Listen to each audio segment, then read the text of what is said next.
View per user MFA within Azure, search Azure Active Directory, click Users,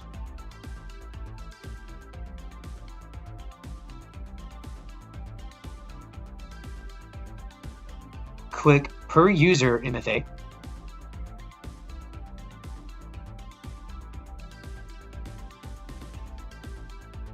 from there you will see all of your Azure Active Directory,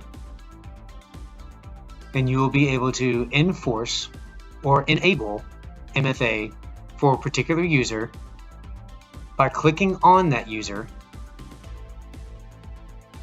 changing the status you would like, and updating. You can also bulk update by clicking Display Name and clicking Bulk Update.